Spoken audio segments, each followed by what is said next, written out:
दिगंबरा दिगंबरा श्रीपाद वल्लभ दिगंबरा कथा श्रीपाद श्रीवल्लभ स्वामींच्या. श्रीपाद श्रीवल्लभ स्वामींच्या कृपेने शंकरभट विचित्रपूर नगरीतून कशा प्रकारे सुरक्षित बाहेर पडले ती कथा. शंकरभट चिदंबर क्षेत्री जाण्यास निघाले त्यावेळी मार्गात त्यांना विचित्रपूर नावाचे एक गाव लागले. नावाप्रमाणेच तेथील राजा विचित्र वर्तन करणारा होता. त्याचा मुलगा मुका होता. त्या राजास वाटत होते की ब्राह्मणाने लोकभूयिष्ठ नावाचा यज्ञ केल्यामुळे त्याचा मुलगा मुका झाला. या कारणाने तो ब्राह्मणांचा अपमान करून त्यांना गाढवावर बसून त्यांची मिरवणूक काढीत असे. शंकरभट मार्गक्रमण करीत असताना राजाच्या शिपायांनी त्यांना तुम्ही ब्राह्मण आहात का असा प्रश्न विचारला. शंकरभटाने होकारार्थी मान हलवली. त्यावेळी तो सैनिक म्हणाला, आमच्या महाराजांनी तुम्हाला बोलविले आहे. आग्रहाचे आमंत्रण आहे. आपण आमच्याबरोबर चलावे. शंकरभट घोड्यावर बसून थोड्याच वेळात राजदरबारात राजासमोर उभा राहिले. त्यांनी मनोमन श्रीपाद प्रभूंचे स्मरण करून अंतःकरणात नामस्मरण सुरू केले. राजाने शंकरभटास प्रश्न विचारला, तेवढ्यास एवढे तर एवढ्याला किती? शंकरभटाने निश्चयात्मक रीतीने उत्तर दिले, एवढ्याला एवढेच. या उत्तराने राजाला आनंद झाला आणि तो म्हणाला, महात्मम, आपण मोठे पंडित आहात. आपल्या दर्शनाने मी धन्य झालो.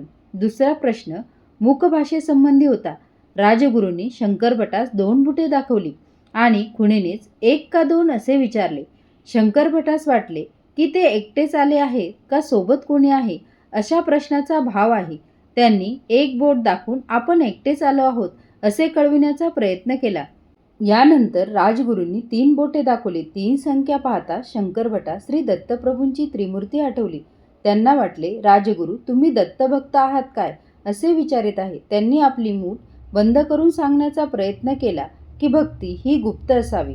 यानंतर राजगुरूंनी मिठाईचे भंडारच देत असल्याचा आविर्भाव केला. शंकरभटाने ते नाकारले आणि स्वतःजवळच असलेले पुरचुंडीतील पोहे काढून दाखवले. त्यांचा भाव असा होता की त्यांना मिठाईपेक्षा पोहेच अधिक प्रिय आहेत. शंकरभटाच्या समर्पक उत्तरांनी राजगुरू प्रसन्न झाले. ते राजास म्हणाले, महाराज, हा मुक्यांच्या भाषेतसुद्धा फार मोठा पंडित आहे. अशा प्रकारे शंकरभट 2 परीक्षेत सफल झाले होते. आता 3री परीक्षा शंकरभटास भेडसावीत होती. त्यांनी श्रीपाद प्रभूंची अतिश्रद्धेने मनोमन प्रार्थना केली. राजगुरूंनी सांगितले, रुद्राभिषेकातील चमकमधील श्लोक वाचून त्यांचा अर्थ सांगा. शंकरभटाने श्रीपाद प्रभूंचे ध्यान करून एक श्लोक वाचला आणि त्याचा अर्थ सांगितला. तो असा होता, एकाचमे म्हणजे 1 तिश्र चमे, म्हणजे एकाला 3 जोडले असता 4 होतात आणि त्याचे वर्गमूळ 2 येते. पंचचमे म्हणजे 4त 5 मिसळले असता 9 होतात आणि त्याचे वर्गमूळ 3 येते.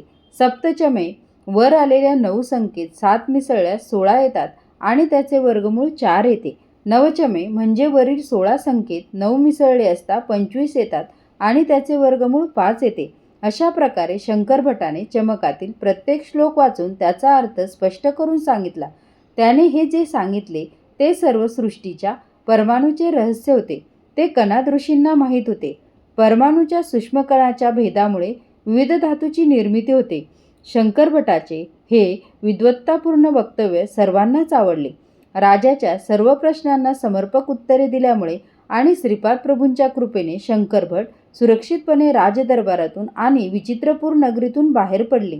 श्रीपाद राजम शरणम प्रपद्ये.